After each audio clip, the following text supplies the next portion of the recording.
আসসালামু আলাইকুম। সংবাদে আপনাদের সবাইকে স্বাগত জানাচ্ছি। আমি ফিরোজ তোহা। শুরুতেই আরবে কেবলস সংবাদ শিরোনাম।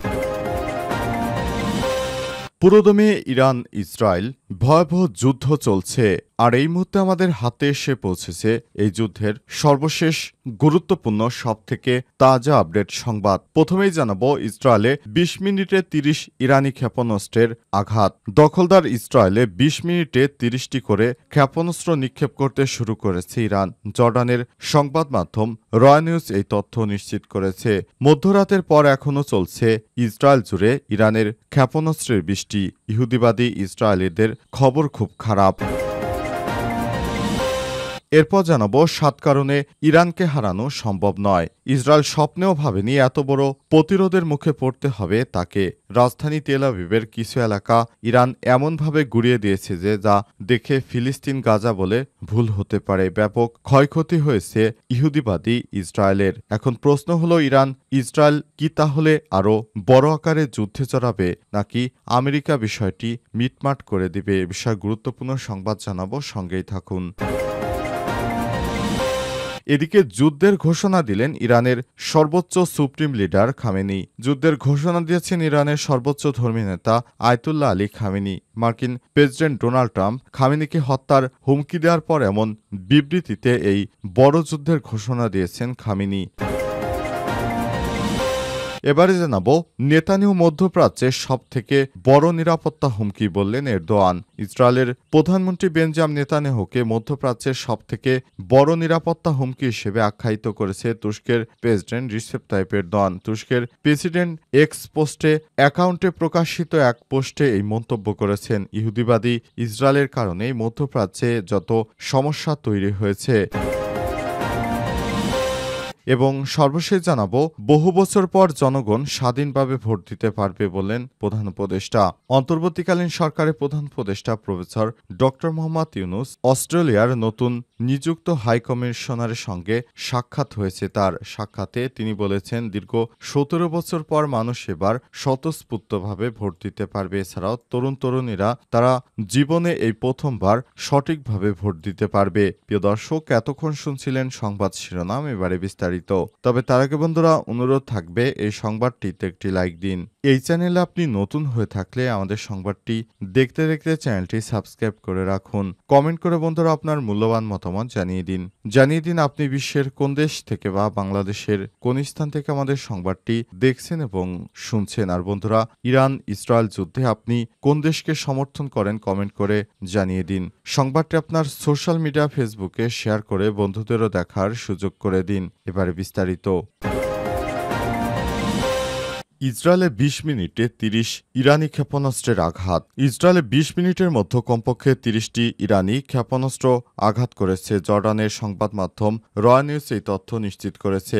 মধ্যরাতের পরপরই ইসরায়েলে পরপর ২টি ক্ষেপণাস্ত্র হামলার ঘটনা ঘটে। এরপরই ইসরায়েলের বিভিন্ন শহরে ক্ষেপণাস্ত্রের বৃষ্টি শুরু হয়েছে। ইসরায়েল ও ইরানের সূত্রের বরাতে বলা হয়েছে, ২০ মিনিটের মধ্যে ৩০টি ইরানি ক্ষেপণাস্ত্র বিভিন্ন এলাকায় আঘাত হানার খবর পাওয়া গেছে। ইরানের সর্বোচ্চ ধর্মীয় নেতা আয়াতুল্লাহ আলী খামেনি যুদ্ধ শুরুর ঘোষণা এবং ইসরায়েলের প্রতি কোনো দয়া না দেখানোর আহ্বান জানানোর পরপরই ইসরায়েলে ২ দফায় ব্যালিস্টিক ক্ষেপণাস্ত্র হামলা চালায় ইরান।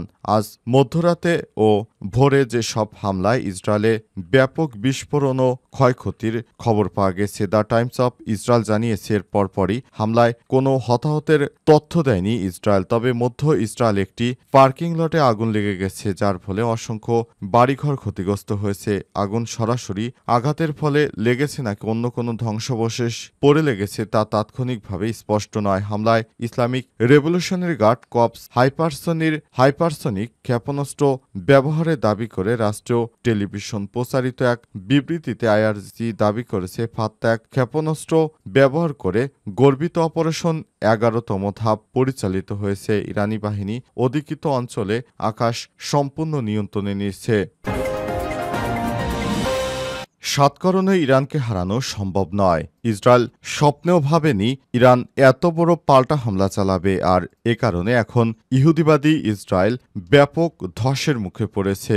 ইসরায়েল এত বড় প্রতিরোধের মুখে পড়তে হবে তাকে, সেটি তারা কখনো কল্পনাও করতে পারেনি, কিন্তু ইরান সেটি দেখিয়ে দিয়েছে। ইরানের একের পর এক হামলায় ইহুদিবাদী ইসরায়েলের অবস্থা নাস্তানাবুদ। ইহুদিবাদী ইসরায়েল মনে করেছিল যে তারা যেভাবে তাদের হামলা চালিয়েছে তাতে করে ইরান আর কোনোভাবেই পাল্টা প্রতিরক্ষা গড়ে তুলতে পারবে না, কিন্তু ইরানের ইসলামিক রেভলিউশনারি গার্ড আইআরজিসি কপসের নেতৃত্বে এখন সফল হামলা চালাচ্ছে ইরান ইসরায়েলে। ইরান কোনোভাবেই হার মানবে না। আয়াতুল্লাহ আলী খামেনি এক ঘোষণা দিয়েছেন, আমরা কোনোভাবেই আর হার মানব না। ইহুদিবাদী ইসরায়েলিরা আর কোনোভাবেই সোজা হয়ে দাঁড়াতে পারবে না, কারণ ইরানের ক্ষেপণাস্ত্র হামলায় একের পর এক বিধ্বস্ত হচ্ছে ইহুদিবাদী ইসরায়েলের বিভিন্ন স্থাপনা। সঙ্গে সঙ্গে ইহুদিবাদীদের ভিতরে যে আতঙ্ক ছিল সেটি আরও বেড়েছে। 1948 সালের পর থেকে ইহুদিবাদী ইসরায়েলে এত বড় হামলা আর আগে কখনো কেউ দেখেনি। ইহুদিবাদীরা মনে করেছিল যে আমরা হয়তো ইরানকে আক্রমণ করে তাদের কমান্ডারদের হত্যা করে ইরানকে অনেকটা দমিয়ে রাখতে পারব, কিন্তু ইরানের নতুন সেনা প্রধান আসার পরই দখলদার ইসরায়েলি বাহিনীর উপর আরও হামলার পরিধি বৃদ্ধি পেয়েছে। একে একে হামলা করে সবকিছু তছনছ করে দেয়া হচ্ছে। ইহুদিবাদী ইসরায়েলিরা স্বপ্নেও কল্পনা করতে পারেনি যে তারা এত বড় প্রতিরোধের মুখে পড়তে চলেছে। দখলদার ইসরায়েলি বাহিনী শেষ পর্যন্ত তারা পালানোর পথও খুঁজে পাচ্ছে না। তারা বিভিন্ন রাষ্ট্রে পালানোর চেষ্টা করছে, তবে অন্যান্য রাষ্ট্রগুলো তাদের গেট বন্ধ করে রাখায় ইহুদিবাদীরা তাদের নিজ দেশেই বাংকারের মধ্যে লুকিয়ে আশ্রয় নিতে শুরু করেছে, আর তারা কোনোভাবেই তাদের দেশে নিরাপদ নয়। এখন ইসরায়েল আর নিরাপদ কোনো শহর নয়। ইসরায়েলের আকাশ বাতাস সব ধ্বংস হয়ে গেছে ইহুদিবাদী নেতানিয়াহুর কারণে। যুদ্ধের ঘোষণা দিলেন ইরানের সুপ্রিম লিডার। যুদ্ধের ঘোষণা দিয়েছেন ইরানের সর্বোচ্চ ধর্মীয় নেতা আয়াতুল্লাহ আলী খামেনি। মার্কিন প্রেসিডেন্ট ডোনাল্ড ট্রাম্প খামেনিকে হত্যার হুমকি দেওয়ার পর এই প্রথম তিনি প্রকাশ্যে এত বড় ঘোষণা দিলেন। আলী খামেনি এক্সে লিখেছেন, মহান হায়দারের নামে যুদ্ধ শুরু হচ্ছে। ইসলামিক খেলাফতের চতুর্থ খলিফা হযরত আলী রাদিয়াল্লাহু তাআলার উপনাম হায়দার। যিনি আরও লিখেছেন, আমাদের অবশ্যই সন্ত্রাসী শাসনের বিরুদ্ধে কঠোর জবাব দিতে হবে, আমরা কোনো দয়া দেখাবো না। ইরানের সর্বোচ্চ ধর্মীয় নেতা আয়াতুল্লাহ আলী খামেনির যুদ্ধ শুরুর ঘোষণা এবং ইসরায়েলিদের প্রতি কোনো দয়া না দেখানোর আহ্বান জানানোর পরপরই ইসরায়েলে 2 দফায় ব্যালিস্টিক ক্ষেপণাস্ত্র হামলা চালায় ইরান। আজ মধ্যরাতে এবং বুধবার 18 জুন ভোরে যেসব হামলায় ইসরায়েলের ব্যাপক বিস্ফোরণের শব্দ শোনা গেছে। ইহুদিবাদী ইসরায়েল এখন অনেকটা স্তিমিত হয়ে পড়েছে। দ্য টাইমস অফ ইসরায়েল জানিয়েছে, গত রাত 12:40 কিছুক্ষণ পরেই ইসরায়েলের বিশাল অংশ জুড়ে রকেটের সাইরেন বাজতে থাকে। এ সময় প্রায় 15টি প্রজেক্টাইল আঘাত হানে। প্রায় 40 মিনিট পরেই প্রায় 10টি ক্ষেপণাস্ত্র ইসরায়েলের আকাশ ছুঁয়ে আসার মাধ্যমে পরবর্তী আক্রমণ শুরু হয়। হামলার কয়েক মিনিট আগে ইসরায়েলি প্রতিরক্ষা বাহিনী আইডিএফ ক্ষেপণাস্ত্র হামলার বিষয়ে বাসিন্দাদের সতর্ক করে এবং আশ্রয় নেওয়ার নির্দেশ দেয়। প্রতিটি আক্রমণের পর আইডিএফ ইসরায়েলিদের জানিয়ে দেয় বোমা আশ্রয় কেন্দ্রগুলো ছেড়ে যা এখন নিরাপদ। সর্বশেষ খবর অনুযায়ী ক্ষেপণাস্ত্র আঘাত হানার স্থানে উদ্ধারকারী দল পৌঁছেছে, তবে আরও হামলার আশঙ্কায় উদ্ধার তৎপরতা ব্যাহত হচ্ছে। দখলদার ইসরায়েলি বাহিনী এখন নিজেদের জনগণকে উদ্ধার করতে পারছে না। অনেকেই এখন ফিলিস্তিনিদের মধ্যে ধ্বংসস্তূপের নিচে চাপা পড়ে আছে। প্রধান উপদেষ্টা বহু বছর পর বললেন, জনগণ স্বাধীনভাবে ভোট দেওয়ার সুযোগ পাবে। বাংলাদেশের প্রধান উপদেষ্টা অধ্যাপক ডক্টর মোহাম্মদ ইউনূস বলেছেন, বাংলাদেশের জনগণ বহু বছর পর তারা প্রথমবারের মতো বিশেষ করে প্রথম ভোট দিতে পারবে।